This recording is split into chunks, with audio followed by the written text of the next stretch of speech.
بسم الله الرحمن الرحيم وصلى الله على سيدنا محمد وعلى آله وصحبه وسلم تسليما كثيرا. الحمد لله رب العالمين. الحمد لله. بسم الله. اللهم افتح علينا حكمتك وانشر علينا رحمتك يا ذا الجلال والإكرام. اللهم علمنا ما ينفعنا وانفعنا بما علمتنا وزدنا علما.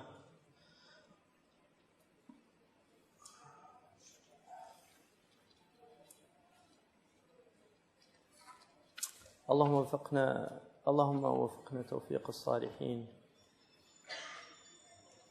وصلي اللهم على سيدنا محمد وعلى آله وصحبه وسلم تسليما كثيرا. والحمد لله رب العالمين.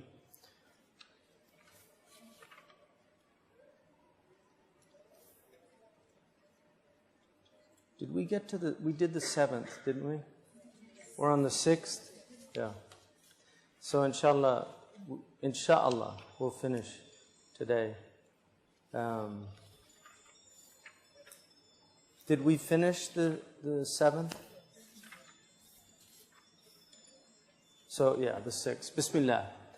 إن لم يكن على عمر فاضل عند كل قائل فلا يحتقر أن يتحرى من الأقوال والأعمال ما قال أحد من العلماء الموثوق بدينهم إن في ذلك القول والعمل فضلا فقصار أمره أنه لا يكون أبدا أحق من مباح عند كل قائل.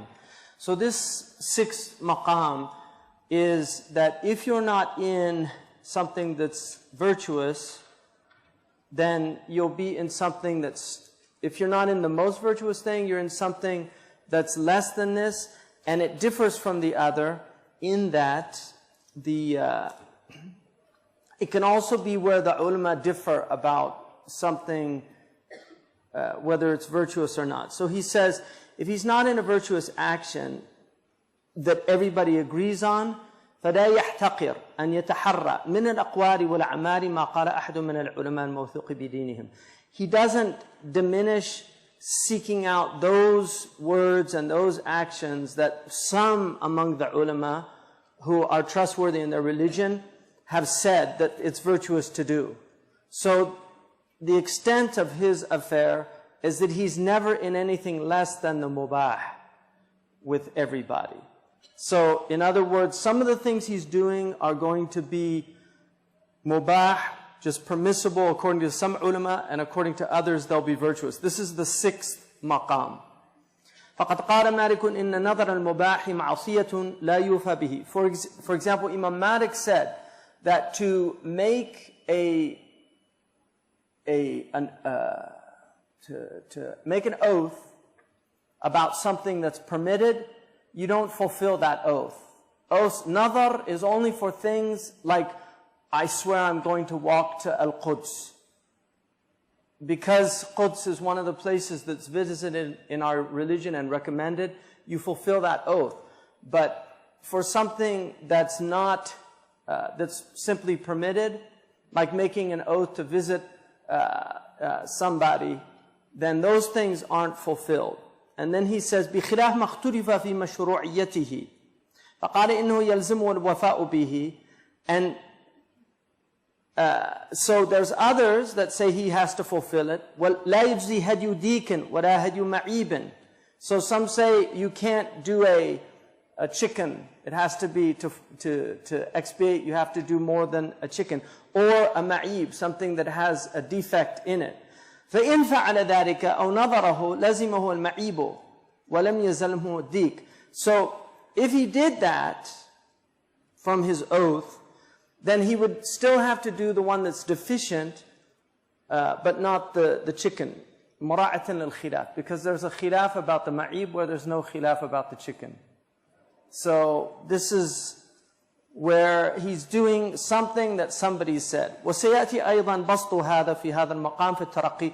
He's going to go into more detail. He said, I will expand on this later, on this maqam when I get to the taraqi. Because remember, the tadalli is showing you the ladder. Taraqi is showing you how to climb the ladder. So he goes down from the top because he's at the top. So he's going down the ladder to show you the whole ladder of these 3 people that Allah subhanahu wa ta'ala has identified in the Quran as ظَالِمٌ لِنَفْسِهِ مُقْتَصِدٌ وَسَابِقٌ بِالْخَيْرَاتِ. People that oppress themselves, people that are in a good state, but they're not outstrippers, and then the outstrippers, the people that are ahead of everybody else. And so, he says, لَا سِيَّمَا إِنْ جَرَى أَمْرٌ بِمَا هُوَ مَفْضُولٌ عِنْدَ الْمُعَارَضِ فالمساعدة في ذلك من شيم الأئمة وترك المساعدة عند الصوفية قلة مروءة حسب ما يتقرر. So he says that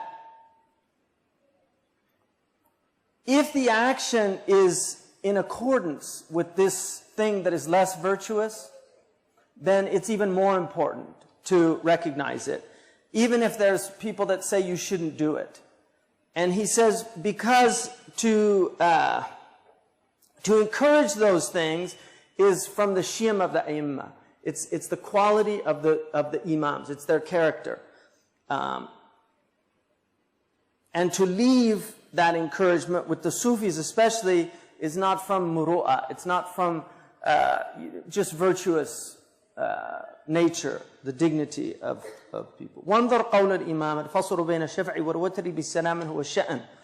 And look at the Imam, he means Malik radiallahu anhu, at going between shafa' and witr, because in Malik's madhab, after shafa' you do the taslima and then you do the witr.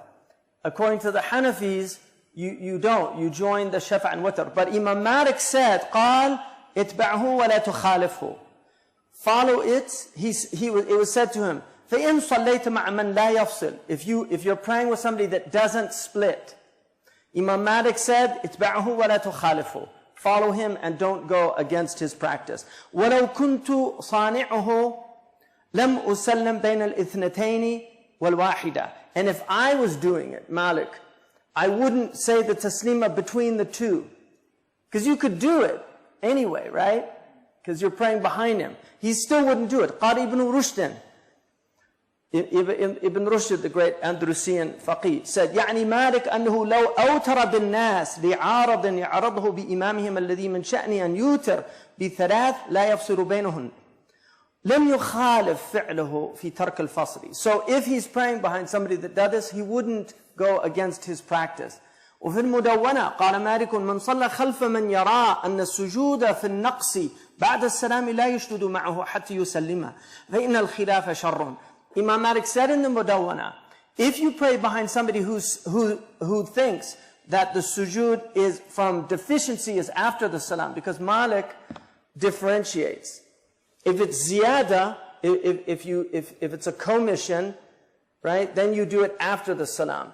If it's an omission, then you do it before the salam. But he's saying, if you pray behind somebody who doesn't see that, he says that you do it after the salam in both cases. Then he says, لا يشدد معه حتى يسلم فإن الخلاف شر. So he shouldn't do the sajda until he makes the salam, even though it's against his madhab. And then Malik said, فإن الخلاف شر, because this type of khilaf is shar. The ikhtilaf is khayr, but the khilaf is shar. And they differentiate between ikhtilaf and khilaf. The ikhtilaf is in the mas'ala, so there's a difference of opinion. But the khilaf is when you're unwilling to forego your position in a situation where it would be better for you to forego it. And then he says, انظر يسارة هذه المخالفة. Look at the you know, this is not a major thing. إذ لو لم يسلم ما شعر به أحد. So if you didn't do the salam, nobody would notice it from you. So he's saying, look at what he's saying. Even in this, don't go against him. فقد قال فعل في صلاة المطلوب فمن باب أولى المساعدة فيما هو في غير صلب الصلاة. So what he did in his prayer was encouraged, and even more important is to encourage things other than, for instance, what is at the heart of the prayer. مما ليس من باب الحلال والحرام, because this relates to the halal and haram, what's permissible and not permissible. So he's saying in things that don't relate to that, it's even more important to encourage these things. ذكر أبو عمرو في استذكاره عن ابن هشام أنه كان يرشح رفع اليدين عند الركوع وعند الرفع منه، وذلك رواية أشهب وغيره عن مالك قال ولم يروي واحد مثل قول ابن القاسم فقال له ألا ترفع فنقتدي بك فقال مخالفة الجماعة فيما أبيح لنا ليس من شيم الأئمة. It's an amazing statement. Ibn Abd al-Barr, one of the greatest ulama in the history of Islam, he preferred to raise the hands in the prayer. Because the Malikis, they don't raise the hands when you go up and down. They don't raise the hands. So when you come out of ruku', some of the Imam Shafi'i raises the hands, right? Imam Malik, no. Ibn Abd al-Barr, because the hadith on raising the hands is mutawatir, it's a very strong hadith. So Ibn Abd al-Barr felt that it was actually, the dealio was so strong because so many of the Sahaba related it. But he says, so his companions knew that he preferred that position. So they said, why don't you just raise your hands and we'll follow you? He said, مخالفة الجماعة فيما أبيح لنا ليس من شيم الأئمة. To go against the group in those things that are really, they're not major things. This is, at most it would be mandub to do it, but it's from the hayat of salah. It's not, if you leave things like that in the prayer, you don't do sajda for them. So he's saying, I'd rather be with the group than khalif tu'raf, go against the group and get noticed as, oh, why is he doing that? And then it creates confusion. So why is he doing that? And then he says, well, the dalil's stronger. And then the people get confused about their imam. ومن حكم الشيخ الإمام شيخ العارفين القرشي المروءة موافقة الإخوان فيما لم يحجر عليك العلم. It is from manliness or virtue, or virtue in Latin comes from the same root of manliness, but it really means muru'ah is from, it's related to that, but it really means it's at the essence of human dignity. The muru'ah is really your dignity. Imam Shafi'i said that if I thought that drinking a glass of water would diminish my muru'ah, I would leave drinking water. And that's how concerned they were. And now we're living in an age of frivolity and everybody's very lackadaisical, and there's no real adab anymore. I mean, this is just, people have to accept these things. But there was a time when people had immense adab for elders. If somebody was older than them, if somebody had gray hairs, they were just treated with so much respect just because they were old. And so he says that it's from muru'ah to agree with the brothers as long as knowledge doesn't prohibit that. If there's nothing in knowledge, just go along. They say shartan murafaqa and muwafaqa. The condition of spending time with people is just to agree with them. Which means, obviously not in sinfulness, but just why create contradictions and conversations that end up in arguments that have no real meaning or relevance? Some people love to do that. They love to argue.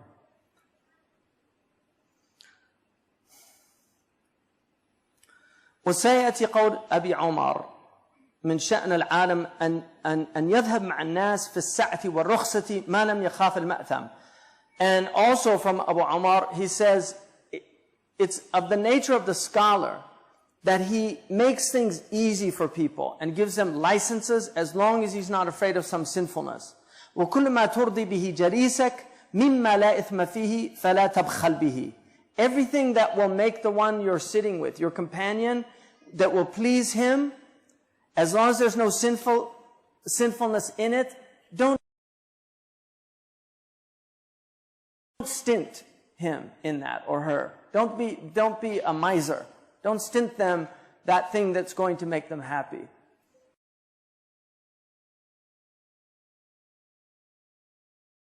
One of the things that in Arabia they talk about tatyib al-khatar. Just making somebody, like if you upset somebody, to do something to yutayyib khatiruhu, to settle his thoughts. If he's disturbed, if you did something, it's make pure his thoughts about you. So it's something you might say or do just to change that effect. And so now this is, so he says, وَكُلَّ مَا تُرْضِي بِهِ جَرِيسَكَ مِمَّا لَا إِثْمَ فِيهِ فَلَا تَبْخَلْ بِهِ لَعَلَّ أَن تَعْتَاضَ بِذَلِكَ ثَوَابًا مُحْسِنِينَ. Maybe you'll get in place of that what you did, the reward of the muhsinin. Because it's a type of ihsan to do that. And then he says, وَاللَّهُ سُبْحَانَهُ وَتَعَالَى يَقُولُ مَا عَلَى الْمُحْسِنِينَ مِن سَبِيلٍ. There's no blame on the muhsinin. In other words, what you do out of ihsan, there's no blame. You can't fault them for it. If they did it out of ihsan, don't fault them for it. قال الشيخ أبو إسحاق الشاطبي الأولى عندي في كل نازلة يكون لعلماء المذهب فيها قولان فيعمل الناس على موافقة أحدهما وإن كان مرجوحا في النظر ألا يعرض لهم وأن يجروا على أنهم قلدوه في الزمان الأول وجرى به العمل فإنهم إن حملوا على غير ذلك كان في ذلك تشويش للعامة وفتح لأبواب الخصام وربما يخالفني في ذلك غيري وذلك لا يصدني عن القول به ولي فيه أسوة. انتهى. So Sheikh Abu Ishaq al-Shatibi says that it's more appropriate, as far as I'm concerned, in every nazila. A nazila is some situation where you need a legal ruling. That the ulama, when you have two opinions, and most people do one of them, even if it's marjuh, if it's not really the stronger opinion, it's weaker, but this is what they're doing. Don't expose them, don't go against them, and consider it to be that they're following something from the Imam's first period, because the Imams differed in their opinion over time. Imam Malik lived 90 years. Some of his earlier opinions he discarded later on. The same with Shafi'i. Shafi'i had a madhab. When he went to Iraq, he had a madhab. When he went to Egypt, he had a madhab. So you'll find different opinions. So he's saying, just consider an earlier opinion and leave them on it. Because if you try to force them to go on a stronger opinion, you're going to create tashwish lil-amma. You're going to yushawish alayhim. You're going to confuse them. You're going to create turmoil in them. And you will open the door of argumentation, right? The Prophet ﷺ said, أَنَا زَعِيمٌ بِبَيْتٍ فِي رَبَطِ الْجَنَّةِ لِمَنْ تَرَكَ الْمِرَاءَ وَلَوْ كَانَ مُحِقًّا. I will guarantee you a house in the best part of paradise for the one who will give up argumentation even when he's right. And Imam Malik did not argue. If people started arguing about fiqh, he would literally get up, shake his shawl, and say, Antum harb, your war, and he would walk away. He didn't argue. One man came to Malik radiallahu anhu, and he said, Jadilni, let's have a debate. And he was from what's called the Murja'iyah. They were one of the sects at that time that had a position about Muawiyah and Ali. Anyway, Imam Malik said, وَإِنْ غَلَبْتَنِي, no, he said, وَإِنْ غَلَبْتُكَ, and if I win the debate, he said, أَتْبَعُكَ, I'll follow you. He said, وَإِنْ غَلَبْتَنِي, and if you win the debate, he said, you follow me. He said, وَإِذَا جَاءَ ثَالِثٌ وَغَلَبَنَا, what about if a third comes and he beats both of us? He said, نَتْبَعُهُ, then we follow him. He said, you're going to be on a new religion every day.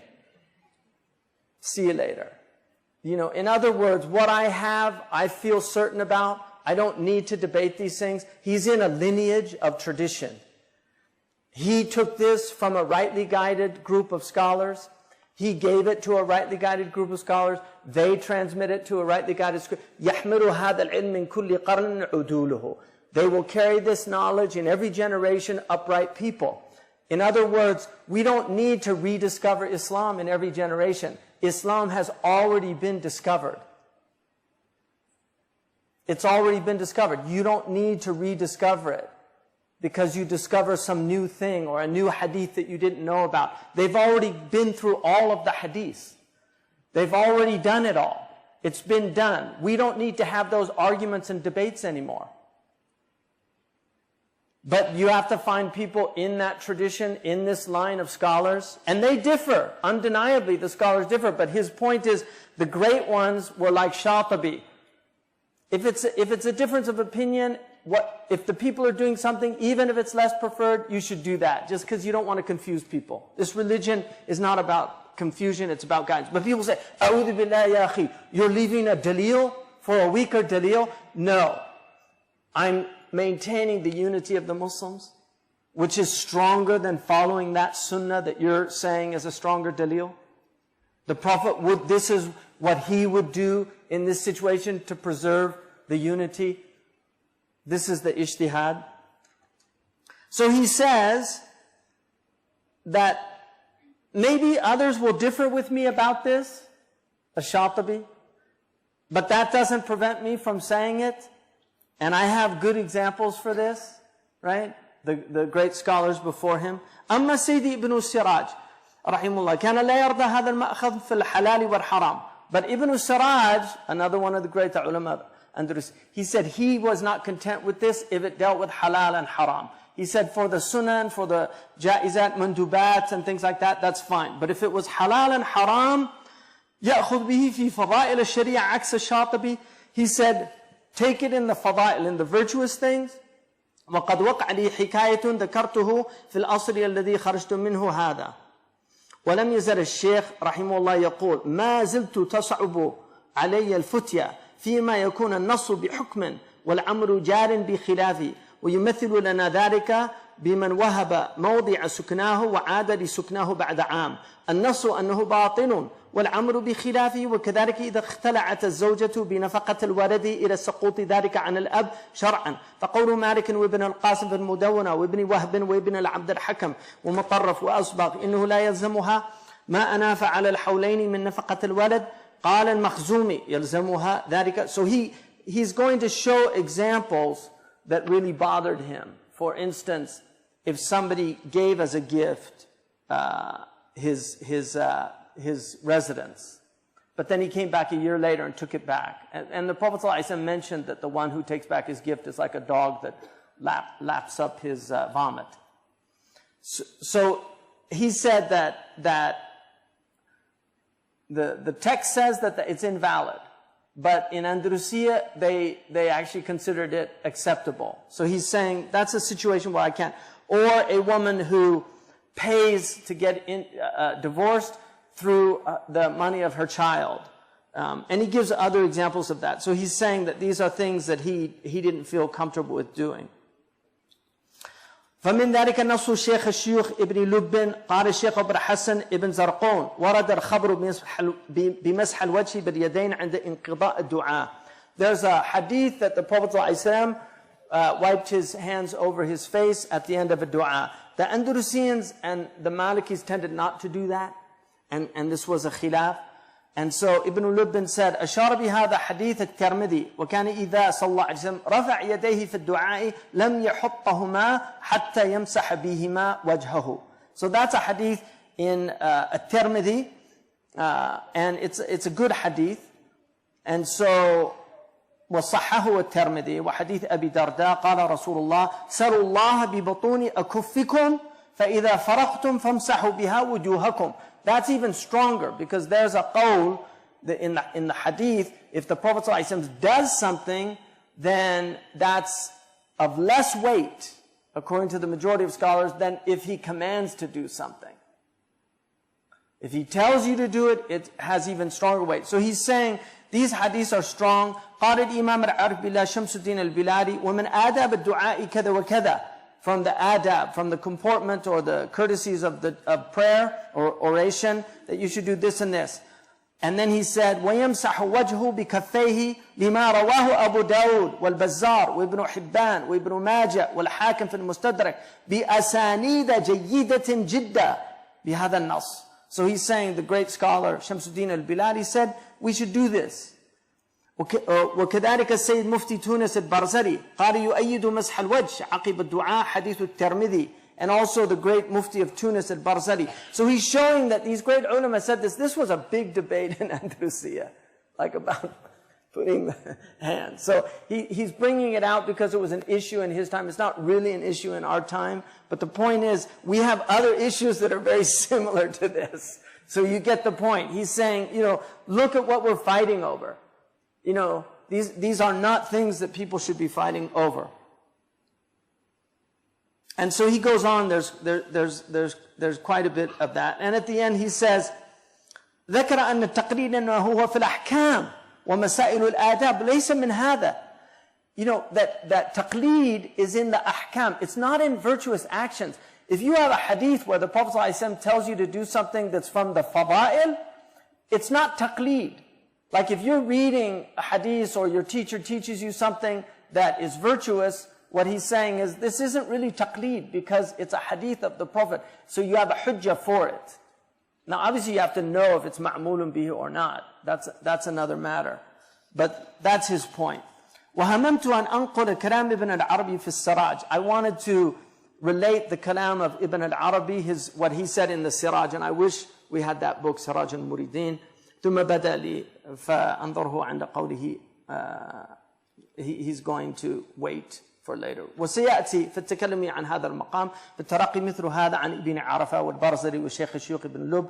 He goes on, all these shuyukh, سيدي المنتوري وشيخهما سيدي القيجاطي سيدي الحفار يستخفون ما استثقله الشاطبي ويستثقلون ما استخفه الشاطبي. So some of them, they deem light what Imam Shatibi found heavy, and they deem heavy what Imam Shatibi found light. So this is a difference of opinion about these. وانظر أيضا مما جرى به عمل الدعاء أدبار الصلوات وزيارة قبر الميت صبيحة 7 أيام بعد دفنه. And look also at the action of making dua after the prayers, because this is an issue of our time. Some people are against this. If they see somebody, doing a prayer, the imam doing a dua, some people say it's a bid'ah. And there really are people. And the Prophet, as far as we know, he did not make dua after the prayer. And so the Malikis considered it makruh. The way the Moroccans got out of it was to have the mu'adhin do the dua instead of the imam. So, but the Hanafis, I think it's mandub, right? Yeah, so, and that's why you often find when the Hanafis lead the prayer, they tend to always do some kind of dua, the imam, at the end. So this is a khilaf issue between the imams, but he goes on to show that, that this is action, and there's nothing that says that they can't do it. And so he says,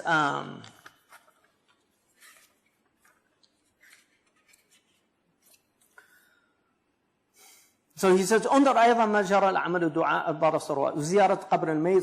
they also used to visit the dead person on the 7th day in Andalusia. This was a practice that the Andalusian Muslims did. So on the 7th day, like they have the 40th day, I think they do a khatam or something on the 40th day in Pakistan and places. So these are types of a'raf.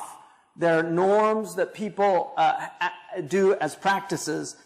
And so he says, قال الشيخ الشيوخ ابن لب لم يزل الدعاء أدبار الصلوات المفروضة معمولا به في جميع أقطار الأرض. This is something that people all over the world do. Like Ibn Lubbin is saying, this is something Muslims do everywhere. أو جلها من غير نكير إلا ما قد سلف. And people don't reject it, right? Except for, what was previously mentioned. قَدِمَ غَرَنَاطَةَ رَجُلٌ سَمَّاهُ. So a man came to Granada, and he was named. وَاشْتَدَّ فِي إِنْكَارِ ذَلِكَ. And he really was vociferous about his attacks on doing this dua after the prayer. وَتَابَعُهُ شِرْذِمَةٌ مِمَّنْ كَانَ يَقْرَوْ عَلَيْهِ. And he was followed by a little group that used to read with him. He was a scholar, so he comes to town. This happens in our communities, right? You get this scholar that comes to town, a little group settles around him, and suddenly they're attacking all the things that they're doing in the masjid. Like what's Barat Sha'ban? What do they call that? Yeah. What is it? Yeah, Nus Sha'ban. In Pakistan, what do they call it? Shabi Barat, yeah. So you have the masjid and they're doing Shabi Barat, and then the new sheikh comes to town, he's got a little, A'udhu Billah, bid'ah. Tell them they shouldn't do that. And then it becomes a fitna. The ulama differed on Nisfu Sha'ban. Imam Malik didn't act according to it. But Awza'i said it was something the Salaf, كَانَ يُعَظِّمَ اللَّيْلَ in Sham. So this is an early Salafi act. So, and to say otherwise is to ignore a rich historical tradition of proof for these things. So this is where, if you don't want to do it, that's fine. But don't condemn others for doing it, who have their do it. So this little group comes to town. This little group joins this man who's come to town. وَكَانَ إِذَا فَرَغَ مَجْلِسُ كَلَامِهِ بَيْنِ يَدَيْ صَلَاةٍ خَرَجُوا مُزْدَحِمِينَ فِرَارًا مِنَ الصَّلَاةِ خَلْفَ الْأَئِمَّةِ. He would be teaching in the masjid. When they finished their masjid, they would all flee out of the masjid so they didn't have to pray behind the imam who was going to do the dua at the end of the prayer. And then he said, وَإِن صَلَّ أَحَدُهُمَا خَلْفَهُمْ قَامَ بِنَفَسِ مَا يُسَلِّمُ الْإِمَامُ مُسْرِعًا مَدْعُورًا.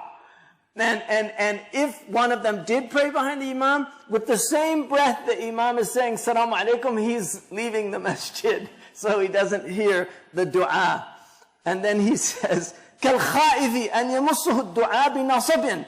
As if he's afraid that the dua is going to cause some bodily harm to him. Or عَذَاب, أو يُنْشَبْ مِنْهُ ظُفْرٍ, or he gets like, he gets a sliver or something, or breaks a tooth. وأنكر الرجل مع ذلك أشياء مما درج الناس عليه في هذا القطر الأندلسي كتصبيح القبر 7 أيام بعد دفن الميت. And then he mentioned other things that people do in this Andalusian land, like the 7th day, going to the grave of the dead person. وكان أتبعه أشد إنكارا منه في ذلك. And his followers were even worse than him in condemning these things. Often the followers are worse than the actual sheikh in these things. حتى قال بعضهم لي وأنا راجع من تصبيح قبر إذ ذاك أتفعل هذا وهو كفر. This is Ibn Lubbin. I mean, you have to realize this man was considered like Sheikh al-Shuyukh in Andalusia. And he's coming back from the grave on the 7th day. And one of this guy's followers said, you're doing this and it's kufr? I mean, this is how far some of these people go to make takfir of people that do these things. فانظر تسفيه هذا وإنكارهم على شيخ الشيوخ ابن لبن. Look at how these people deem these things like foolishness, and these shuyukh rejecting the teacher of teachers, Ibn Lubn. الذي نحن على فتاويه في الاعتقاد والحلال والحرام. We follow his fatwa in belief and in the halal and the haram. وعلى مذهبه في الأيمان اللازمة وغيرها من أحكام الدماء والأنكحة والطلاق فيما قصار أمره أنه مباح مع مأخذ مقلده. So he's saying, this is, we got our religion from this man, and look at how these people are treating him.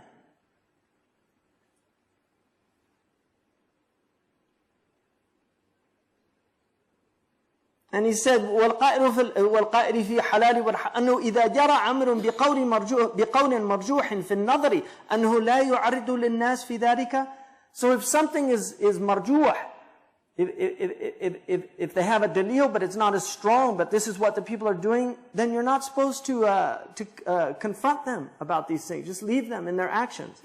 وَانْظُرْ أَيْضًا مِمَّا جَرَى بِهِ الْعَمَلِ وَرَشَحُهُ الْفُضَلَاء دُونَ مَنْ شَذَّ من جماعتهم تلقين الميت عند دفنه. The same thing about talqeen is when you put the body of the dead person into the grave. In the Shafi'i madhab, yulaqinuhu, and some of the Hanafis also say that, but I don't think it's not the general practice. Yeah, the Hanafis and Maliki share that. But talqeen is something that there's evidence for it, and Qadi Abu Bakr ibn al-Arabi said that it was a good thing, and it was the fi'l of Ahl al-Madinah وصالحين من الأخيار. وكذلك قراءة ياسين خرجه أبو داود وغيره ورشحه الأئمة وتأول ما ورد عن الإمام. Also reading Yasin for the dead, this is something that Abu Dawood relates a hadith in it, اقرأوا ياسين على موتاكم, and this is something that Imams have preferred, and they interpreted Imam Malik saying not to do it. Right? وَقَدْ كُنْتُ سُئِلْتُ عن بعض فقهاء البادية يتورع عن القراءة على القبر ثم آل حاله إلى أن قام قارئ يقرأ على قبر انتهره بعنف ووكسه بيده، وكنت قبل ذلك جاوبت بأن هذا ليس بمقامه ويجب أدبه، لأنه سفه جميع الأئمة الذين تأولوا اللفظ الوارد عن الإمام، وأدخل على الناس شغبا في دينهم وحيرة في نفوسهم وسوء ظن في مفتيهم ما شذ منهم أحد، فإنهم ما غضب منهم أحد هذا الغضب ولا احتسب هذه الحسبة، ولكن على كل ساقة ناقطة رشحت لهذا المحتسب حسبته وزاد في التبديع والطعن في الحديث والإنكار، حتى كتب إلي إمام قرية دركل يذكر غيرته علي وما هو يجده في نفسه من التشنيع علي، ورغب مني كأنه يستفهمني هل لي حجة أو كان ذلك مني زلة، فكتبت إليه رسالة ألا يجد في نفسه من معترضا علي، فإن عقيدتي بالنسبة لمعارضي ألا أزيده على سلاما إلا سلاما امتثالا لأمر الله، ثم أقول الحمد لله الحمد لله اقتداء بالحسن. So he says that I was asked by one of the fuqaha in the Badia who didn't think you should pray at the grave, to read Quran at the grave. And it got to such a point where somebody was reading the Quran at a grave, he condemned him violently and then actually hit him. And I had been asked before about that, and I said that he had no right to do that. And in fact, that he should be disciplined, like have some kind of punitive punishment, because he's basically attacking all of the great imams that didn't agree with what came from Imam Malik. They interpreted otherwise. And he's also created confusion in the religion of people and caused perplexity to affect their souls, and a bad opinion of the mufti that told them to do it. And nobody disagreed with this. And even the ones that did disagree, they never got angry like this. And nor did they do their Amr bin Ma'ruf like this. But every fallen thing finds another fallen thing. You know, for every fallen thing, there's somebody that finds it. And then he said, this man even started making more tabdi' and ta'an, like calling us mubtadi' and attacking us. And to the point where the imam of the village, he felt some ghaira for me, you know, like, because he's a scholar, so he felt bad about it. So he asked, you know, do you find something, do you have trouble in your soul, you know, it's really bothering me? As if he's asking me, do you have a hujjah for this? You know, do you have a proof? Or was that a mistake of mine? And so I wrote back to him a letter, and I said, I find nothing in myself about these people that do these things. Because how people that disagree with me, my view about them is salam and salama from the Quran. إِذَا خَاطَمَ الْجَاهِلُونَ قَالُوا salama. Because he's on his dalil, he's a alim. He's an alim. So if somebody's attacking him, his view is salam and salam. You're just an ignorant person, and Allah says to ignorant people, say salam. Even if the person's learned, he's ignorant, that he's not permitted to attack other people who have their dalils. وَكَانَ مِن مَعْنَا مَا أَخْبَرْتُ بِهِ مُدَرَكَ عِلْمِي. Because this is my knowledge. أَنْ قُلْتُ لَهُ إِيَّاكَ يَا وَلِيِّ فِي اللَّهِ ثم إياك أن يتخالجك ريب أو يعرض لك شك أن الميت إذا وضع في قبره وتولى عنه أصحابه أنه لا يسمع خفق نعالهم فيأتيه ملكان يسألان. وكذلك الخبر الآخر الصحيح أيضا عن عمرو بن العاص قال إذا دفنتموني فأقيموا حول قبري قدر ما تنحر جزور ويقسم لحمها حتى أستأنس بكم وأنظروا بما أراجع به رسل ربي, which is in the Sahih. So this is in Sahih Muslim, Kitab al-Iman. He says, I said to him, woe unto you, Ya wali fillah, right? Because the mu'minun are awliya, ba'dahum, right? The believers are awliya of each other. We're allies of one another. So he's saying, Ya waliyyi fillah, oh my ally with God. Right? He's calling him. Oh, you're my ally. You're supposed to support me. He said, beware that you should have any doubts in your heart or deem in any way that the dead, once they're put in their grave and their companions leave after burying them, that they don't have any doubt that they hear the sound of their footprints. That's a hadith sahih that the Prophet said. They hear khafaq ni'al, the sound of their footprints as they leave the grave. And the angels come to ask them. And also the sahih hadith, khabar, from Amr bin al-As. He said, if you bury me, then stick around my grave as long as it takes to sacrifice a camel and to distribute the meat amongst you, so that I can, aestheticness, like I can feel my companions, I'll feel the intimacy of my friends around my grave. And then I can think about how I'm going to answer the questions to the angels. This is Amr ibn Sahih Muslim. He said, stick around, sacrifice a camel, I'm in my grave, but I'm going to feel comfortable with all of you up there. Right? قال ابن العربي وعبد الحق على جلالة قدرهما والمفضلان عندي على من يعارضهما والنص لابن العربي يستحب إذا أدخل الميت قبره أن يلقن. Ibn al-Arabi, look at his exalted rank. And Ibn Arabi and Abd al-Haq are preferred, as far as I'm concerned, over those who attack them or who disagree with them. And the nass is for Ibn al-Arabi, the great Qadi. It is recommended that when a man is put into his grave, that you give him talqeen. In other words, you recite to him the answers to the angels. If they say, "Man rabbuka qulillah," say Allah, Rabbi Allah, right? So give them talqeen.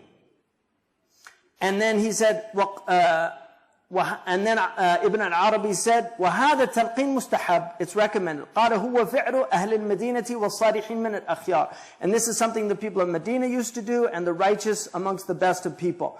لأنه مطابق لقوله تعالى وذكر فإن ذكر تنفع المؤمنين. Because Allah said, remind the believers, because the believers are benefited by reminders. وأحوج ما يكون العبد إلى التذكير عند سؤال الملك. And no one is more needful of a reminder than when he's in his grave before the angels ask him questions. Because you have, in tests, you get anxiety, you forget the answers. You might know them, but you're so anxious that you forget them. وَلِتَعْلَمْ يَا وَلِيِّ فِي اللَّهِ أَنَّ الْمَيِّتْ فِي قَبْرِهِ كَالْغَرِيقِ يَنْتَظِرُ رَحْمَةُ اللَّهِ. And know, O my ally in God, that the dead in his grave is like a drowner waiting for the mercy of Allah, or some prayer. دعوة إذا لحقته كانت أحب إليه من الدنيا وما فيها. فإياك يا ولي في الله ثم إياك أن يدركك ريب أو يعتريك شك أن كتاب الله أوثق شافع وأغنى غناء واهبا متفضلا وما تستمطر رحمة الله أبدا بأرجى منه والرحمة إذا نزلت شملت وعمت. And so he says, know, O my ally in God, that the one in the grave is like a drowner waiting for the mercy of God, or waiting for some prayer that will save him. And this will be more beloved to him than the dunya and what's in it. And beware, O my ally in God. And then beware that you have any doubt enters your mind, that the book of Allah is the most secure intercessor. It's the most trustworthy intercessor. It is the wealthiest of wealth. And it is a giver of gifts, virtuous in its giving, and that you do not ask for rain and the mercy of God ever with anything more hopeful than the book of Allah. And rahmah, if it descends, everybody gets it. The good, the bad, the ugly, they all get it. حدثني شيخ المنتوري قال حدثني شيخ الشيوخ ابن لبن قال خطر لي خاطر خير والعاصي قد يخطر له خاطر خير فأردت أن أجعل على نفسي وظيفة من ذكر أو تلاوة وتردت في أي أفضل فأنشدت في النوم إذا الأحباب فاتهم التلاقي فما صلة بأنفع من كتابي. So Sheikh al-Minturi told him that Sheikh al-Shuyukh ibn Lub told him one time I had a good thought, and then he said, and even disobedient people sometimes have good thoughts, like out of his humility. He's saying, even I could have a good thought. A khatir is like a gift from God, if it's a khatir khair. And he said, I wanted to give myself some kind of wazifa, some type of regular practice in dhikr or tilawa. And I was thinking, which is the best that I should do? Because he's in that highest maqam of doing the best. And so he said, I found myself saying in my dream, when lovers are not able to meet, the best thing they have to send is a book, a kitab, in other words, a letter. And so he said, I understood from that the book of Allah is the best thing, because it's the message from God. So if you're not with God, the next best thing is to read his letter that he sent to you. Like, because lovers, like, they'll read the same letter over and over again, right? I mean, now it's texting, and you could just keep texting until, so all these things have been lost on people. But it used to be, you know, a letter came and it was a big thing. Now it's just emoticons. Right? فَلَمَّا اسْتَيْقَظْتُ عَلِمْتُ أَنَّ قِرَاءَةَ القرآن أفضل. When I woke up, I realized recitation of the Quran was the best. وفي الصحيحين البخاري ومسلم والترمذي بين رجل يقرأ سورة الكهف إذ رأى دابته تركض فنظر فإذا مثل الغمامة أو السحابة فأتى رسول الله صلى الله عليه وسلم فذكر ذلك له فقال له النبي صلى الله عليه وسلم تلك السكينة أنزلت مع القرآن متفق عليه. And in Tirmidhi, a very strong hadith, a man was reciting Surah Al-Kahf, and then he saw his dabba, his camel or whatever he was riding, his horse, started to run away. And then he looked and he saw something like mist. And then he went to the Prophet and he told him that, and he said, this is the sakina, the shakina, this is the sakina descending with the recitation of Quran. So this is one of the sakina is a type of tajalli of the divine that enters in to the world. It's the quality of stillness. وفي الحديث الصحيح إن رسول الله صلى الله عليه وسلم قال ما اجتمع قوم يتلون كتاب الله ويتدارسونه بينهم إلا نزلت عليهم السكينة وغشيتهم الرحمة وذكرهم الله في من عنده وزاد ابن حبيب وأظلتهم الملائكة بأجنحتها واستغفروا لهم. So in the sound hadith, a group will never gather in a house, gather to read. In one riwayah, in Sahih Muslim, it says a house in the house of Allah. In one, it says just gathering to read the Quran, the book of Allah, and to study it amongst themselves. يَتَدَارَسُونَهُ, to discuss it really amongst themselves. Except that sakina descends, this tranquility descends, and rahmah envelops them, mercy envelops them. And God makes mention of them in his gathering. And then he said, Ibn Habib included, and the angels envelop them with their wings, put them in the shade of their wing, and ask forgiveness for them. ثُمَّ يَا وَلِيِّ فِي اللَّهِ. So he's talking to this man, this is a letter. السكينة إذا نزلت والملائكة إذا ظلت واستغفرت والرحمة إذا غشيت شمدت وعمت. So when these things happen, everybody gets it. ويصدق هذا الحديث الصحيح الحديث الصحيح الآخر فيهم فلان عبد خطاء إنما مر فجلس معهم فيقول الجليل جل جلاله وله قد غفرت هم القوم لا يشقى بهم جليسهم. And then there's another hadith, and this is affirmed by another sound hadith, where they say to Allah, the angels, the sayyara, who go looking for the places where people gather for dhikr, like inshallah this is one of them, bi'idhnillah. They go and they're like lights. They look down on the earth and it's like they see stars, like we see stars in the sky. They see the dhikr. And that's why just like in this modern time, the stars are being put out from artificial lights. These lights on the earth are being put out from artificial lights. Instead of doing dhikr and doing these things, people are wasting their lives doing other things.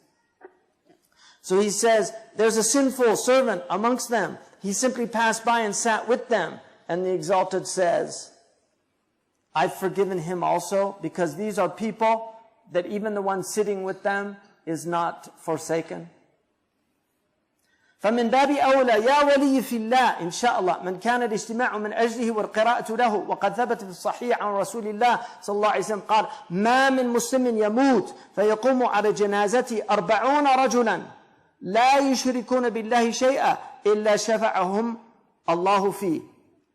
So the Prophet ﷺ said in the sound hadith about the blessing of gathering and reciting for somebody, that no Muslim dies and 40 men will stand in funeral prayer for him that don't associate anything with Allah, except Allah will make them intercessors for him.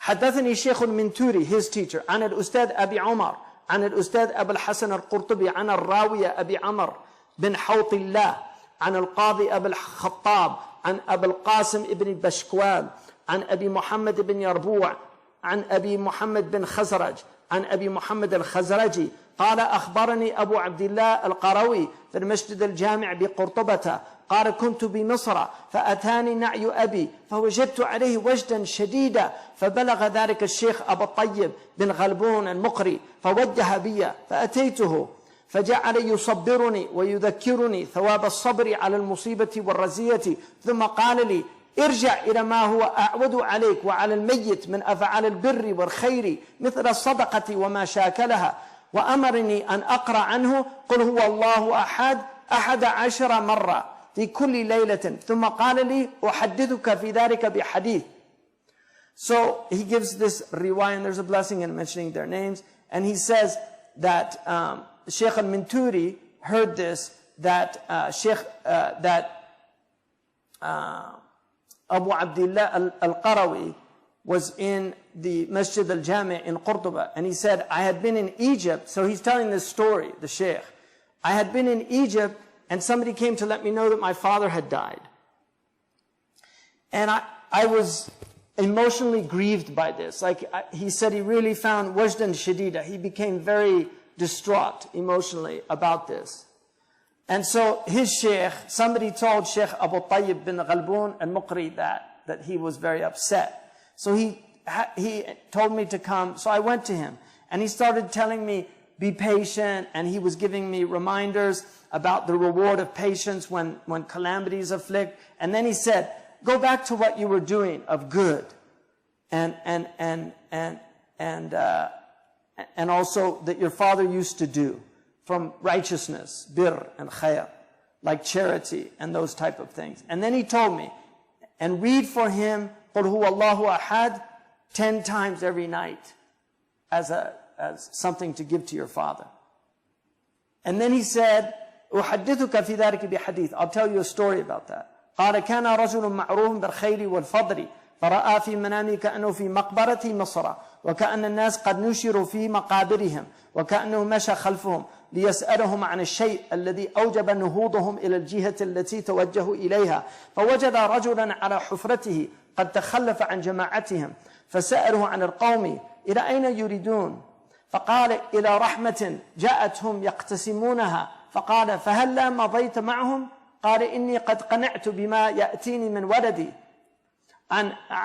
أن أقاسمهم فيما يأتيهم من المسلمين فقلت له وما الذي يأتيك من ولدك قال يقرأ كل يوم قل هو الله أحد 11 مرة ويهدي إلي ثوابها فذكر الشيخ ابن الغلبون أنه منذ سمع هذه الحكاية كان يقرأ عن والديه قل هو الله أحد كل يوم 10 مرات عن كل واحد منهما ولم يزل بهذه الحالة إلى أن مات أبو العباس الخياط فجعل يقرأ كل ليلة قل هو الله أحد 10 مرات ويهدي إليه ثوابها. قال الشيخ ابن غلبون فمكثت على هذا مدة ثم عرض لي فتور قطعني عن ذلك فرأيت أبو العباس في النوم فقال لي يا أبا طيب لما قطعت ذلك السكر الخالص الذي كنت توجه به إلينا فانتبهت من منامي فقلت والسكر الخالص كلام الله وإنما كنت أوجه إليه ثواب قل هو الله أحد فجعلت أقرأها عنه. So he said that he was in Egypt. He had a dream and he was in Egypt and he saw people coming out of their graves. And they were all going somewhere. And he wanted to know what was causing them to do this. And there was one man that was in his grave and he wasn't going out with the group. And so he asked that man, where are they going? And he said, they're going to Rahmah, mercy that's being distributed. And then I said, why don't you go with them? He said, I'm content with the mercy I'm getting from my child. And I don't need to go and fight over this other mercy. And uqasimuhum, like I try to get from theirs. From what comes from the Muslims. So I said to him, what comes from your child? And he said, he reads every day for me, Qul huwa Allahu ahad, 11 times. And Yahdi ilayya thawaba, he gives me the reward. And Sheikh Ibn Khalboon said, since the time I heard that story, I used to recite from my parents, both of them, every day, 10 times, Qul huwa Allahu ahad, on each one of them.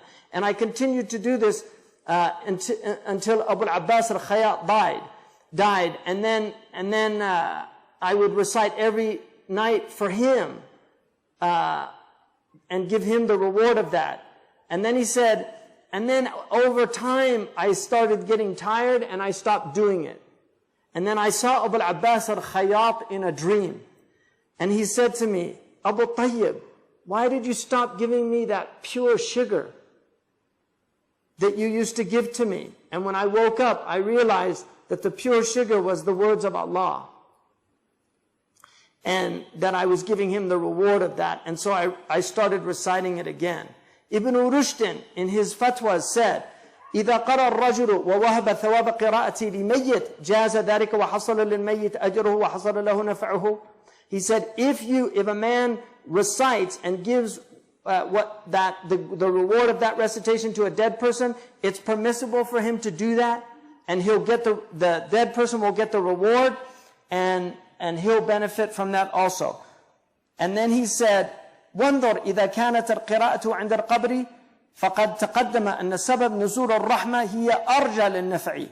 ولوجه آخر قاله العلماء من ديوان ابن يونس ما نصه أرواح المؤمنين خاصة تطلع قبورها ومواضع رميم أجسادها ذاهبة وراجعة تكريمة من الله، ولذلك أمر رسول الله بالتسليم على القبور وبزيارتها. نقر ابن يونس. So he said, look at, if you recite at the grave, and the ulama in the Diwan of Ibn Yunus, one of the great Maliki fuqaha, he said the spirits of the believers are able to ascend their graves. So they can actually come out of their graves. And Ibn Qayyim al-Jawziyah mentions this in Kitab al-Ruh also, that the awliya are able to, they have a type of mobility after they die that other people don't have. And they can come and go. And this is a gift that Allah subhanahu wa ta'ala gives them. And for that reason, the Prophet said to give salam to the people of the graves, to visit them. This is what Ibn Yunus said. انظر تخصيص هذه الزيارة صبيحة 7 أيام بعد دفن الميت. So now he goes back to visiting on the 7th day. In Sharh al-Bukhari. So in al-Bukhari, Ibn Tawus said that they used to go on the 7th day, the Salaf, and visit the dead person. And Ibn Battal, one of the most important commentators of al-Bukhari, that is constantly quoted after him by Nawawi and Al-Aini and all the Ibn Hajar, they all quote him. So he says they used to do that. And he said, وَأَئِمَّةٌ تَحَقَّقَ صِدْقُهُمْ وَظَنُّنَا فِي مَأْخَذِهِمْ أَحْسَنْ مِنْ ظَنِّنَا فِي مَأْخَذِ غَيْرِهِمْ.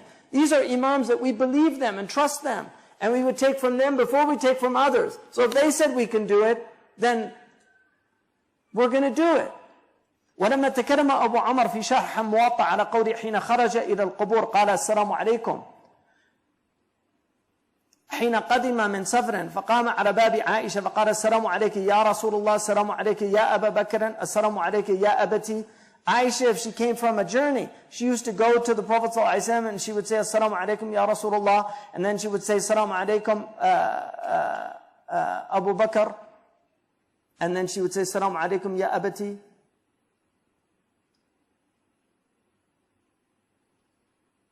This is Ibn Umar used to say that. Yeah.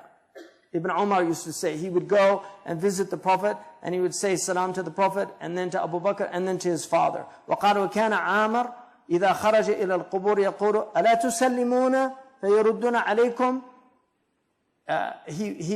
He would say to people, don't you say salam, so they'll return your salam to you. And that's in the Tamheed.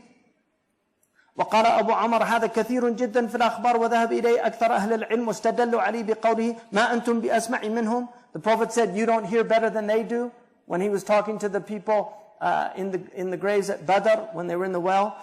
And he said, he mentions this many times in the Istithkar. وقال ابن عربي Allah.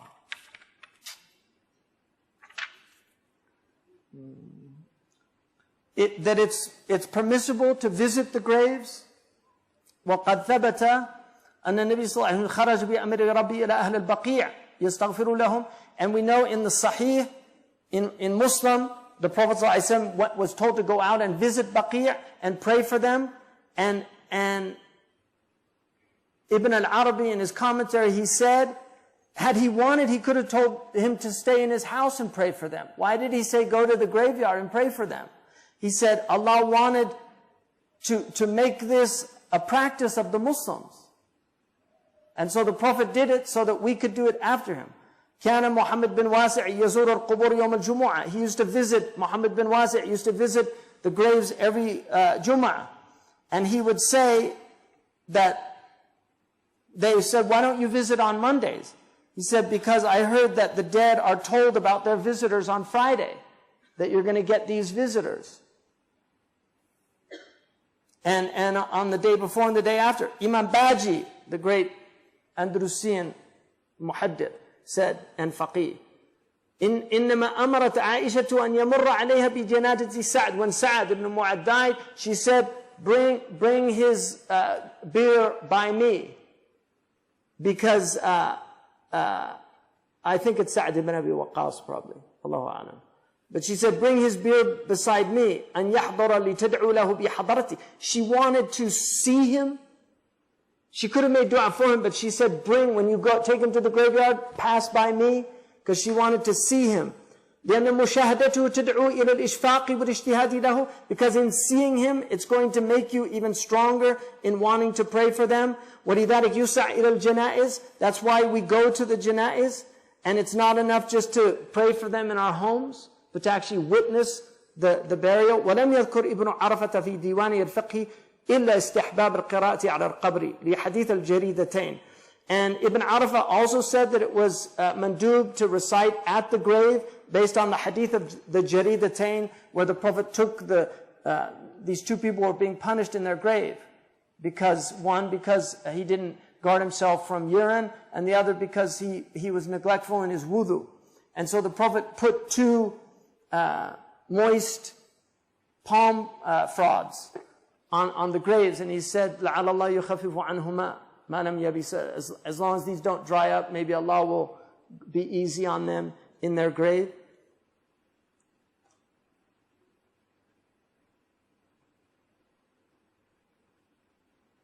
And وقد ورد الأثر عن عبد الله بن عمر أوصى عند موته أن يقرأ من سورة البقرة عند دفنه. And Ibn Umar asked for Surah Al-Baqarah to be read when he was buried. It's in the Sunan of Bayhaqi. You know, I mean, people are neglectful of these things, but they're in the tradition. People think that the Muslims just invented these things. You know, these modern Muslims, they think Muslims just invented these things. They had proofs for them. These are fada'il a'mal. They're extra things. And that's why they didn't make a big deal. Maybe it was weak, but they saw, it's a good thing. And then he says that about the hadith, اقرأوا ياسين عند موتاكم هو خبر مشهور خرجه غير واحد من الأئمة. This is famous. Abu Dawud relates it. And he said, وما ذكر فيه مغمزة. And those who challenge this or attack it, he said this is something that it should arouse in us some kind of, what's up with that? Like, why are they condemning that? واستحباب قراءتها عند العلماء مأثور. Everybody knows that the ulama consider it a good thing. عبد الحق يحتمل هذه القراءة أن تكون عند الميت في حال موته ويحتمل أن تكون عند قبره. It's conceivable that you do it when he dies, and it's conceivable that you do it at his gravesite. And Imam Laqami mentioned that it was encouraged to do that, and Ibn Rushd, Ibn Yunus, and others also encouraged these things.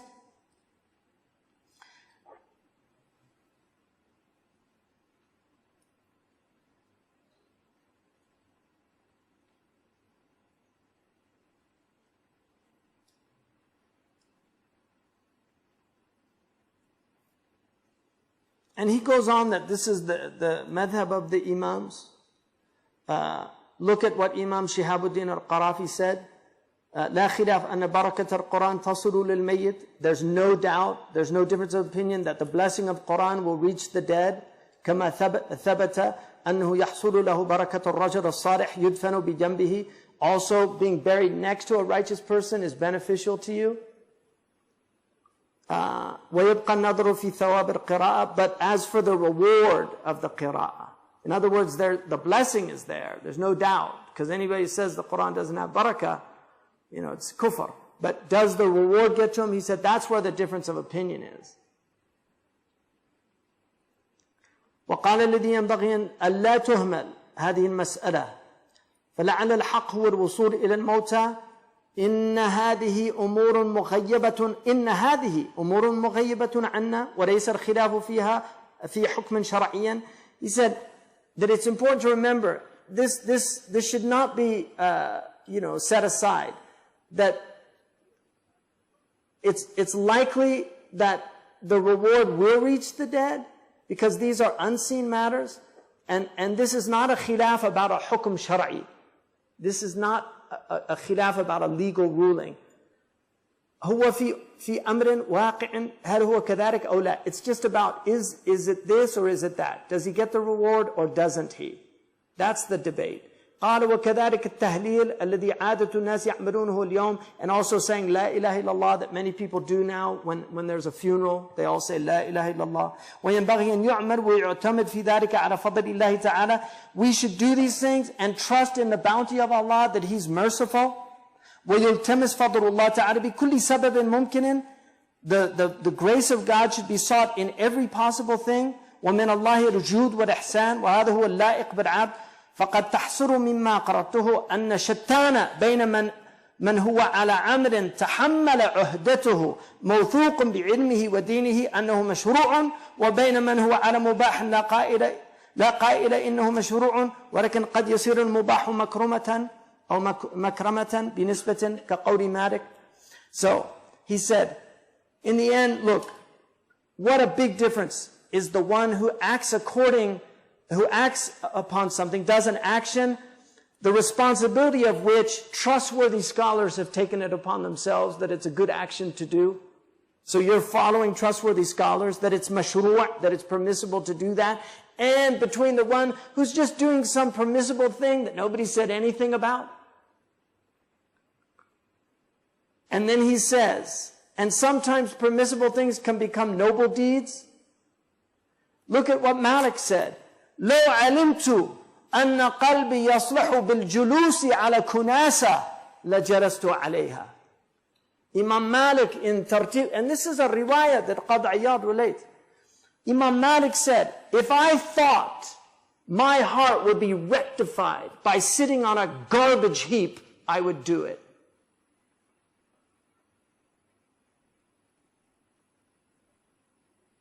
وَنَحْنُ نَعْلَمُ أَنَّهُ لَيْسَ لِلشَّرْعِ مَقْصَدْ فِي ذَلِكَ. We know our Sharia doesn't have any purpose about sitting on a garbage heap. There's no end in our Sharia about sitting on a garbage heap. But if it was to rectify the heart, that's done by the niyyah. So it changes the action. This is Malamatiya used to do these things. Some of them would literally sit on garbage heaps. There was a famous minister in Fez, Sidi Ali al-Jamal. He was literally a minister. He was filled with arrogance. And he had a massive conversion experience. He went to one of the sheikhs and he forced him to sit. This was somebody who was known for his arrogance and he'd mistreated a lot of people. He forced him to sit outside of Fez. There was a garbage heap. And he had to sit on the garbage heap and beg. And it broke his nafs. And his student became one of the greatest awliya of the later period in Morocco, and came from him multitudes of rightly guided people. So I'm not telling you to do that, but in Mauritania, when they finished memorizing the Quran, they used to have the students go and beg from wealthy families just to humble them, because I finished the Quran, they'd feel really proud. They would make them go beg in a bowl to humiliate themselves. وهذا مقام دون المقام الذي هو مختلف في مشروعيته فاعدد هذا المقام أنه المقام الخامس. So this is the sixth maqam, that you're doing good things even if there's difference of opinion about them, right? So the ulama differed about them, but you're doing good things.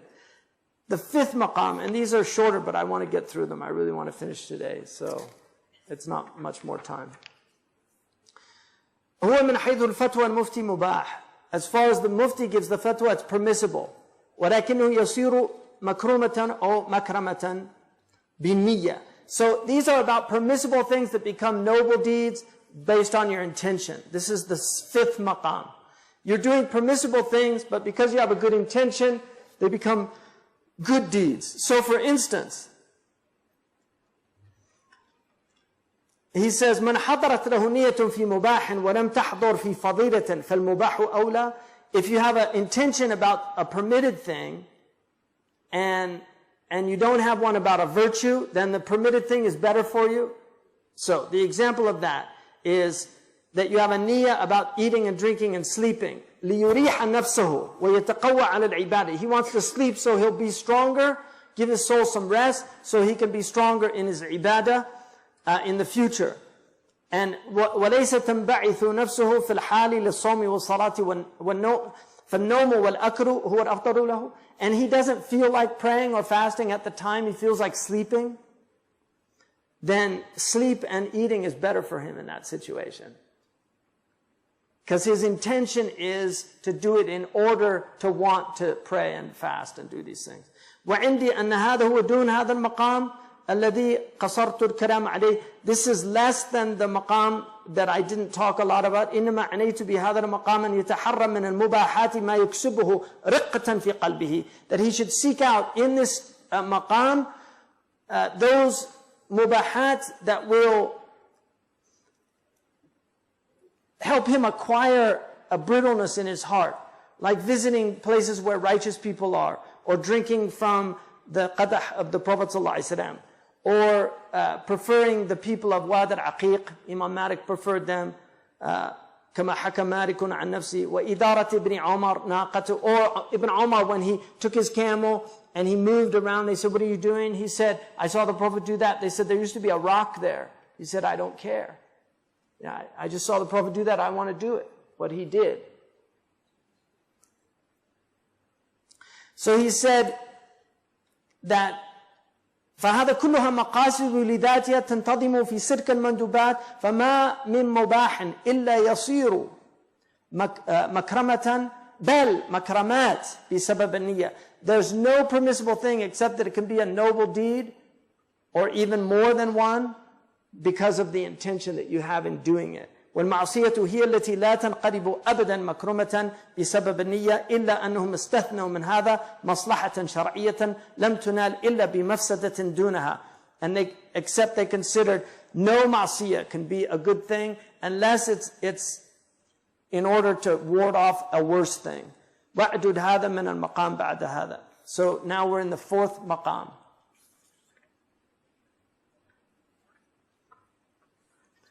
أن يقصد بالأمور الخسيسة التوسل بها لمقاصد تضمحل خسة الوسيلة في جنب المقصد المتوسل إليه. وقد تقدم أن المعصية إذا كانت تدرأ معصية أعظم فإنها تفعل. So this is where you do something that's a low thing, but it's in order to achieve something that's higher because of your, what you're actually trying to get.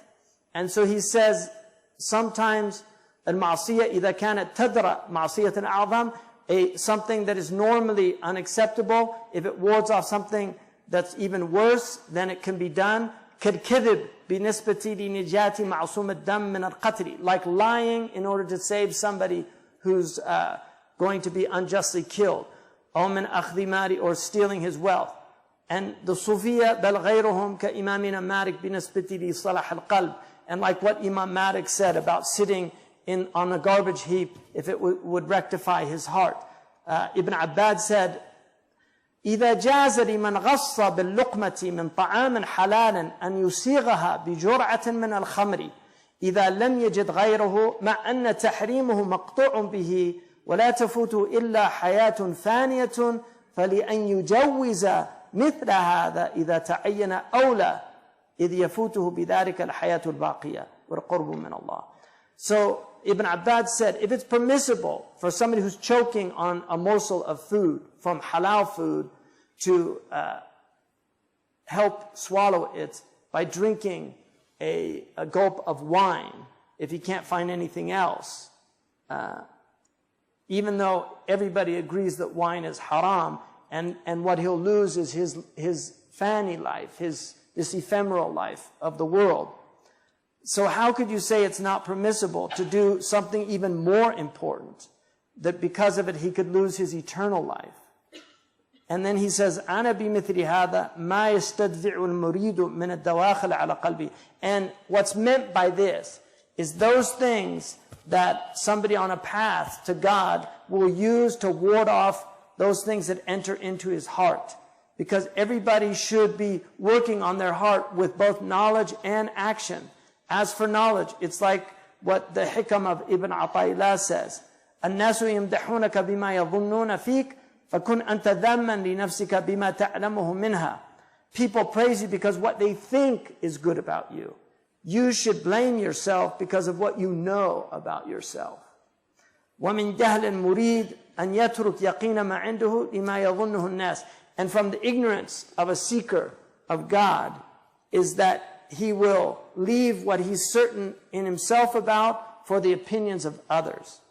أما العمل فبما يسقطه من قلوب الأغيار. Those things that, as for the amal, it's those things that will remove otherness from his heart.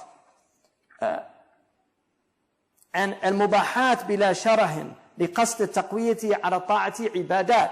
So doing permissible things without avidity or covetousness in order to strengthen oneself in obedience is a type of worship.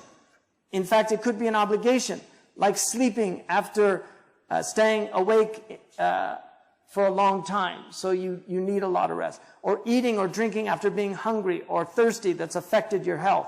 وسيأتي بسط هذا, and I'll expand more on this. And Tajuddin said, ربما وردت عليك الأنوار فوجدت القلب محشوا بصور الآثار فارتحلت من حيث نزلت. Perhaps lights will descend upon you, but they will find your heart filled with images. And so they leave from where they came. Because your heart can't take them. The light needs a pure, polished heart to reflect. And then he said, فرق قلبك من الأغيار يملأه بالمعارف والأسرار. Empty your heart from otherness, and he will fill your heart with knowledge and secrets. ومن هذا هو السماع عند القائلين به. And from this is audition for those who say it's permissible. You know what we saw the other night, hearing poetry and things like that. And Abdul Ghani al-Nablusi, Imam al-Ghazali permitted it with instruments even, some of the great ulama. كان موضوعه زمن السلف لحظ الأنفس ليطيب نغمات الغناء في أوقات السرور وشدد الفقهاء في إنكار هذا. In the early period, this was something that the egos were after because of the delights of listening to singing and in the times of happiness. And so the fuqaha were very opposed to this.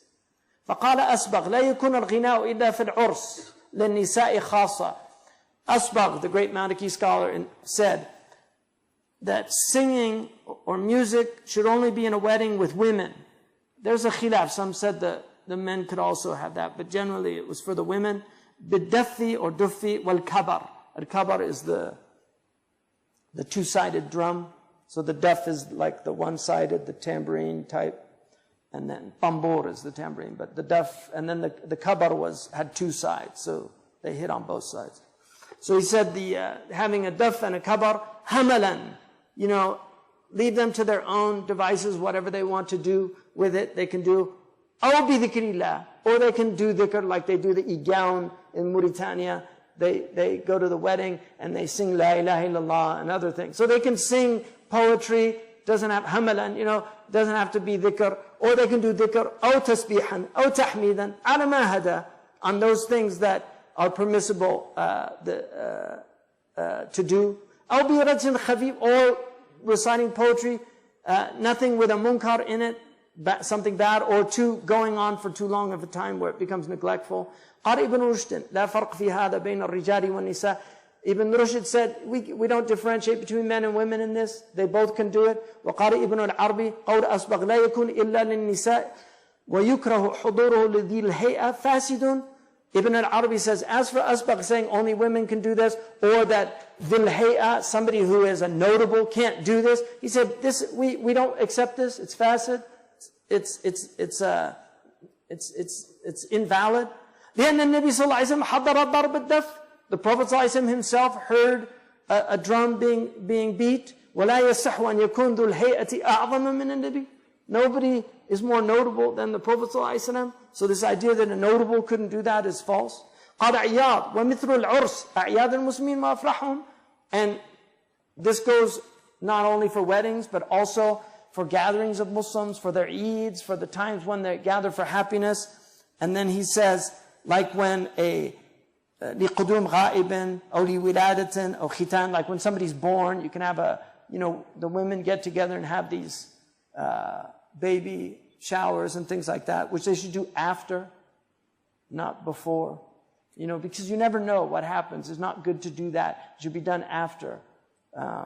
Because it's just more depression for the person. They have all these things and something happened in the pregnancy. But if they do those things, and then he said, وَلِيحِفْظُ صَبْيَ الْقُرْآنِ, or they memorize the Quran, or because some virtuous person's there and they're happy. And then he said, إِذَا سَمِعَ سَامِعُ بِالنَّغَمَاتِ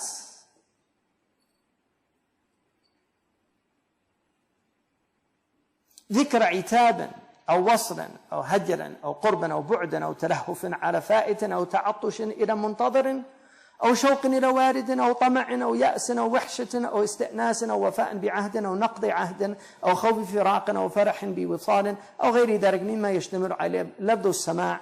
لا بد أن يوافق بعضها حال السامع في مطلبه.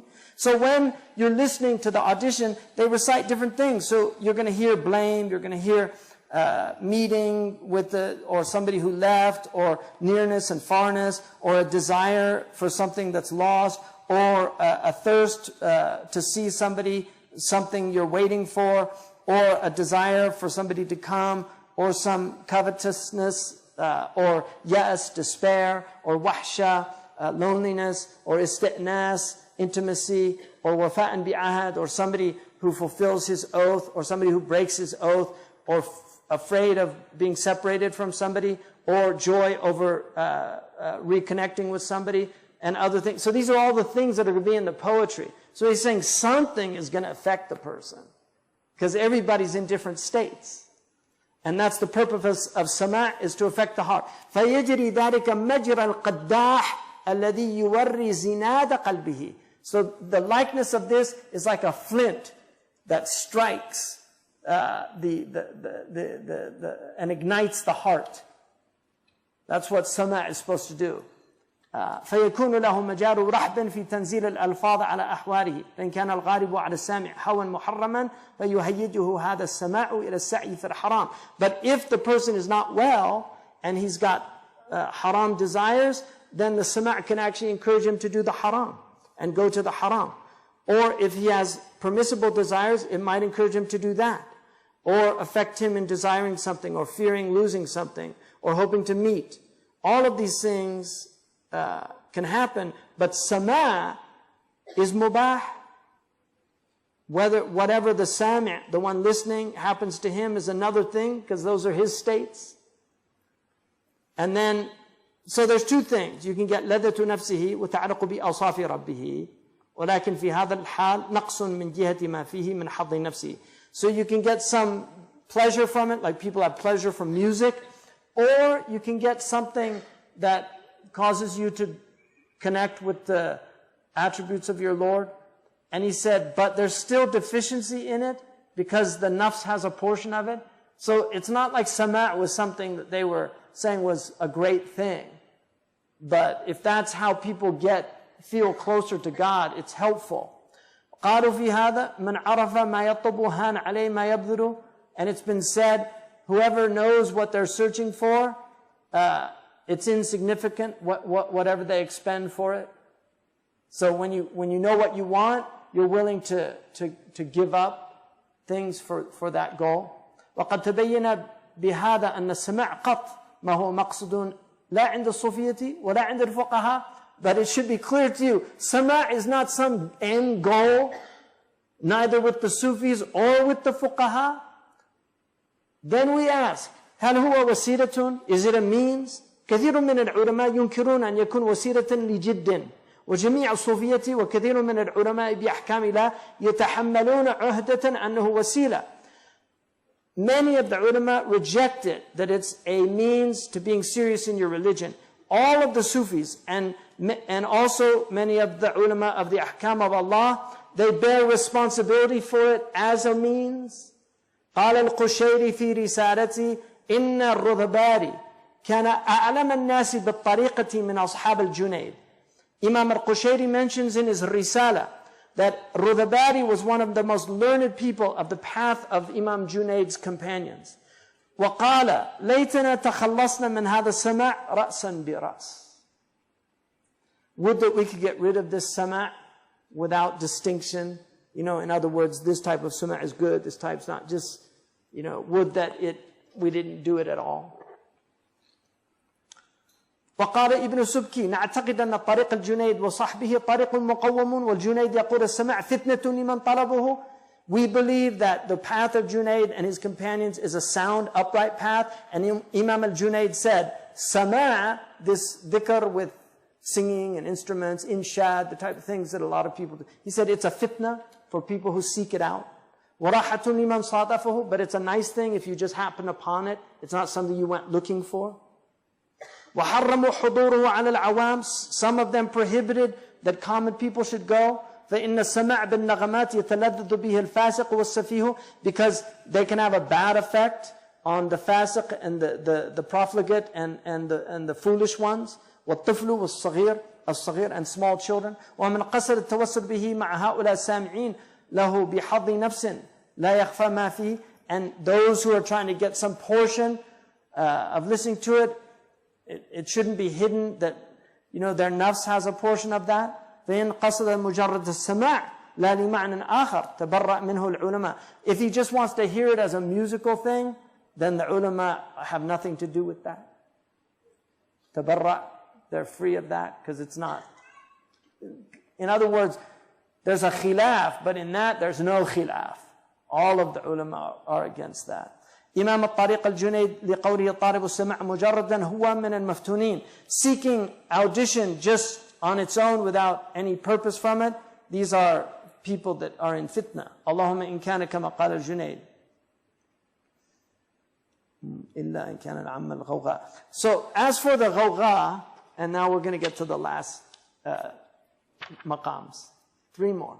Now we're in the ظالم لنفسه. So they're very short, but very interesting. So he says, as for the riffraff, لا حسبة عليهم, don't do any hisbah with them, just leave them alone. وهذا هو المقام الثالث. مقام الغوغاء الذين ليس لهم همة في تحل ولا تخل حسب هؤلاء أن يقال لهم تحفظوا من الأوتار والمزامير وما عليكم فيه حسبة. As for the maqam of the rabble, those who have no himmah, they have no aspirations in either adorning themselves with virtue or getting rid of their vice. it's enough for these people just to say to them, watch out from those musical instruments you're listening to, even though we're not going to condemn you. In other words, don't lose your prayer. You know, watch out. All this stuff, all this, you know, all your games that you're playing, you know, your little, what do they call them? Those video centers, PlayStations, you know, and then you lose all your prayer, you know. So he's saying, watch out. تَحَفَّظُوا مِنَ الْغَيْم station. You know, that's what he's saying. Watch out. I'm not telling you don't do it, but watch out. You're wasting your life. يَكُونُ لَهُمْ بِهَذَا حِينَئِذٍ مَكْرَمًا عَلَى الْمُخَلِّطِينَ. These people are still, it's nobler what they're doing by wasting their time than those that are doing actual clearly sinful things.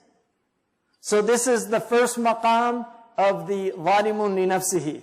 He's wasting his time, but at least he's not backbiting or stealing or drinking alcohol, or right? So, يكون لهم بهذا حينئذ مكرمة على المخلطين. وبالجملة فالفتوى تقتضي جواز أن تتسبب العامة فيما لا نفع فيه ولا ضر.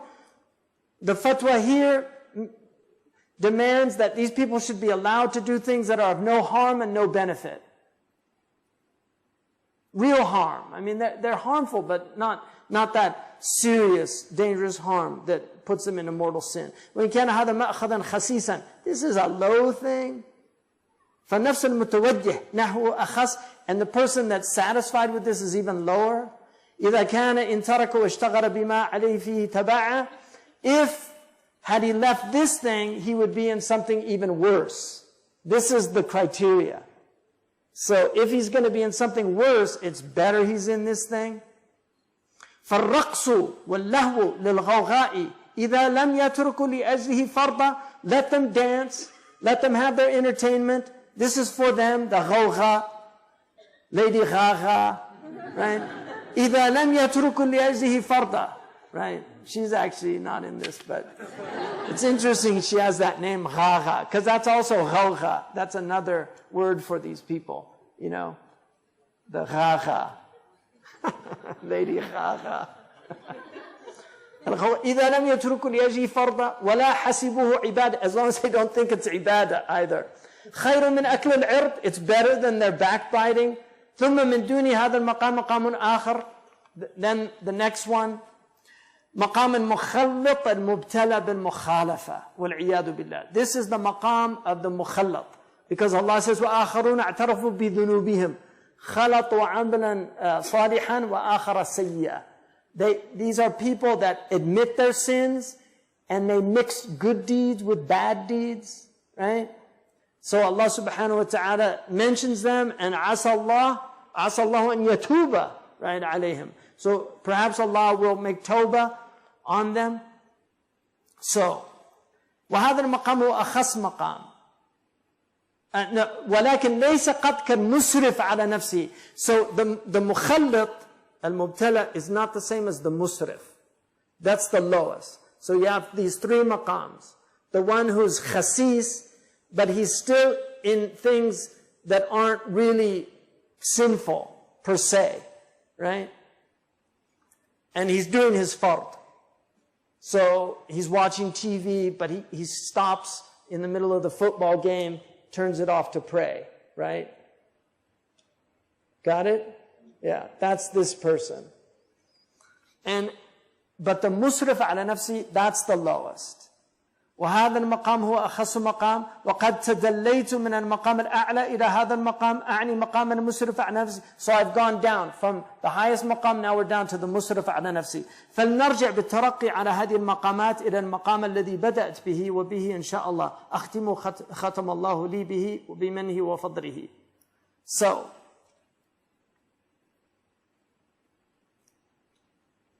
Allah subhanahu wa ta'ala, when he says, قُلْ يَا عِبَادِيَ الَّذِينَ أَسْرَفُوا عَلَىٰ أَنفُسِهِمْ لَا تَقْنَطُوا مِنْ رَحْمَةِ اللَّهِ. So Allah says to these people, these are the worst of the ظَالِمُونَ لِأَنفُسِهِمْ. Don't despair of the mercy of Allah. Don't despair. Right? So don't. Why? إِنَّ اللَّهَ يَغْفِرَ الذُّنُوبَ جَمِيعًا إِنَّهُ هُوَ الْغَفُورُ الرَّحِيمُ.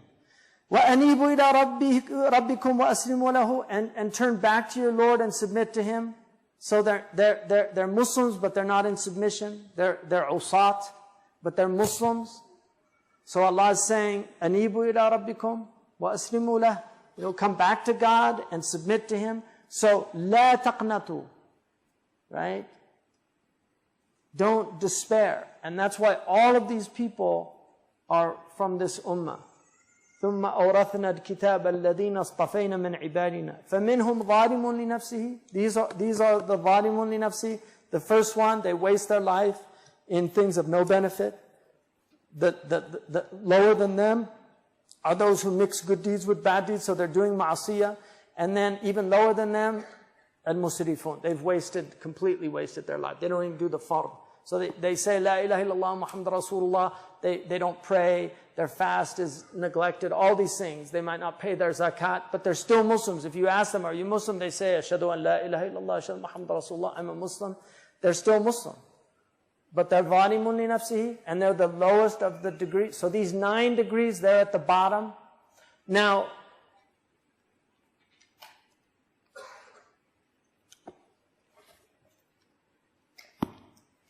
the ulama, they said that the real faqih is the one that doesn't cause people to despair of the mercy of Allah. La yu'yas an-nas min rahmatillah. The rahmah of Allah is wasi'ah, it's vast, but people have to also recognize that it's a dangerous position to be in those positions, and people shouldn't be content with them. So this is the tadalli. He showed you the ladder. The second half of the book is taraqi, how to climb the ladder. One of the things he says is, on this lowest group are people addicted to drugs and alcohol. He says, for instance, teach them a musical instrument. Because you're getting them out of a haram that's mujma' alayh and into something that's mukhtalif fihi, but has a similar type of effect on like alcohol or drugs. That's why they often go together, alcohol and drugs and music. And so he's saying it's better they're doing that than doing something. And that's how he goes. He's slowly. And he believes that the ikhtilafat are because of this rahmah of Allah. Because if you look at the Sahaba, they had tadarruj. They didn't all become awliya overnight. It took time. They were drinking in Mecca. Even Hamza radiallahu anhu was drinking in Medina in the first period. And he actually, he got drunk, and Ali had the 2 camels out to marry Fatima. And Sayyidina Hamza, he was drinking, and then somebody said something. He said, are you're just servants of my father. He started boasting about his ancestors. And then he took the sword and he cut the 2 humps of the camels, killed them. He was drunk. Hamza radiallahu anhu.